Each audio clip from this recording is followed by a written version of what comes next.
Hi అండి, ఈరోజైతే వచ్చేసి మీకు ఇంకొక డిజైన్ అండి. దీనికి కూడా వచ్చేసి నేను పట్టు థ్రెడ్స్ అయితే యూస్ చేశాను. సో మీలో ఎవరికైనా సరే పట్టు థ్రెడ్స్ కానీ, బీడ్స్ కానీ, బిగినర్ కిట్స్ కానీ ఏవి కావాలనుకున్నా నా నెంబర్ వచ్చేసి స్క్రీన్ పైన ఉంటుంది, ఆర్డర్ అయితే చేసుకోండి. చూడండి, ముందుగా వచ్చేసి ఈ విధంగా హోల్ అనేది పెట్టుకోవాలి.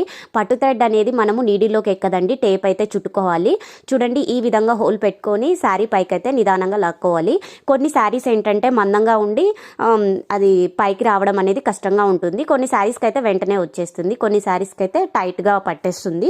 సో నిదానంగా అయితే పైకి అనేది లాక్కోండి. లాక్కున్న తర్వాత చూడండి, ఈ విధంగా ఒక 2-3 టైమ్స్ కిందికి పైకి అనేసేయండి.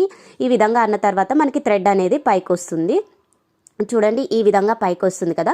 మనకి ఎంత పొడుగు కావాలో అంత పొడుగు అయితే ముందుగా అయితే టాజిల్ అనేది చూసుకోవాలి సమానంగా. చూడండి, ఈ విధంగా ఉంచుకున్న తర్వాత జరి థ్రెడ్తో అయితే లాక్స్ వేసుకొని పైన అయితే లోటస్ కుట్టుకోవాలి.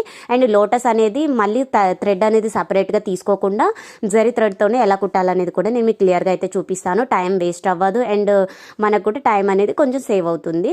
సో చూడండి, ఈ విధంగా జరి థ్రెడ్తో కుట్టిన తర్వాత బ్యాక్ సైడ్ అయితే ఒక లాక్ అనేది వేసుకోవాలి. మనం కుట్టుకునే టాజిల్స్ యొక్క జరి థ్రెడ్ అనేది మన టాజిల్ ఊడిపోయే వరకు కూడా ఊడిపోకుండా గట్టిగా అయితే కుట్టాలండి.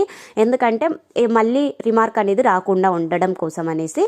సో చూడండి, ఈ విధంగా ఒకసారి పెట్టుకున్న తర్వాత మళ్ళీ ఒక 2 టైమ్స్ ఈ విధంగా జరి థ్రెడ్ని కిందికి అనుకోండి, ఇంకొకసారి కూడా అనుకోండి. ఎందుకంటే మనకి లోటస్ అనేది టైట్గా టాజిల్ మీద ఉంటుంది. సో చూడండి, ఈ విధంగా అనుకున్న తర్వాత బ్యాక్ సైడ్ వచ్చేసి లాక్స్ అయితే వేసుకోండి. వేసుకున్న తర్వాత టాజిల్తో సమానంగా జరి థ్రెడ్ని కట్ చేయడం వల్ల మనకి టాజిల్ ఊడిపోయే వరకు కూడా జరి థ్రెడ్ అనేది ఊడదు.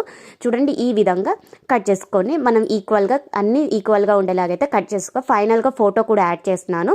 శారీ మొత్తం వేసాకైతే డిజైన్ అయితే ఇలా ఉంటుంది. Thank you for watching.